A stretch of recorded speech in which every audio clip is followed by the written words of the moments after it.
Depuis son plus jeune âge, Danny Briand est un fan absolu des chansons de Charles Aznavour. S'il a eu la chance de rencontrer l'artiste et d'entretenir une relation amicale avec lui, il a d'abord été l'un de ses fans.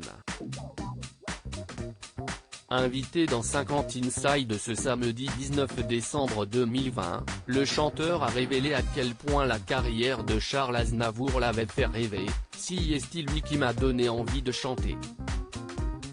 Je crois que s'il n'y avait pas eu Aznavour, je serais peut-être devenu expert comptable ou médecin, comme voulait ma mère. Mais il a allumé chez moi la vocation parce qu'il faisait une chanson vraiment différente des autres, une chanson basée sur l'émotion, sur la mémoire, sur les mots. Ému, Danny Briand a confié, « Moi, je l'ai découvert à 11 ans. Ma mère m'a emmené le voir à l'Olympia parce que mon père ne pouvait pas, et elle m'a emmené comme ça, et là, je l'ai vu sur scène, vraiment à l'apogée de sa gloire. » Évoquant ce souvenir, la star de 54 ans a expliqué, « Ça a allumé quelque chose dans mon cœur, mais je ne pensais pas que je deviendrais chanteur. J'avoue que quand je suis sorti de l'Olympia, j'ai regardé son nom, j'ai eu un frisson et je me suis dit, peut-être un jour. » En 2008, c'est sur le plateau de Vivement Dimanche que Danny Briand vivait un rêve. Alors qu'il interprétait le titre Les deux guitares face au chanteur décédé le 1er octobre 2018, ce dernier se joignait à lui.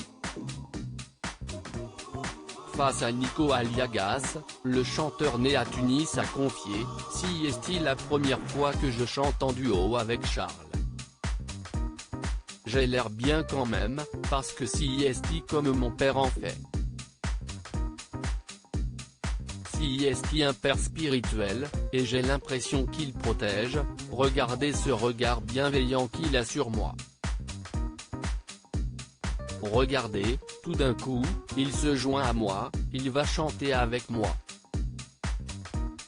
Une relation forte entre les deux artistes au fil des années, Charles Aznavour a en effet pris Danny Briand sous son aile. Quand il m'a rencontré, au début, il m'a dit, « C'est sympa tes chansons d'amour, mais à un moment donné, il faudra aborder des sujets sérieux. » Il voulait qu'on aborde des sujets de société et c'est ce que j'ai fait après. Il avait raison. Quand j'étais adolescent, je chantais des trucs, je chantais y'a que les filles qui m'intéressent, je disais la vérité, c'est ce rappelait Danny Briand. Évoquant l'hommage aux invalides qui lui avait été donné, le chanteur a confié, « Je trouve ça incroyable. » Il a été reconnu comme un des plus grands chanteurs de variété du siècle, même devant Elvis Presley, et même Bob Dylan, c'est quand même fou.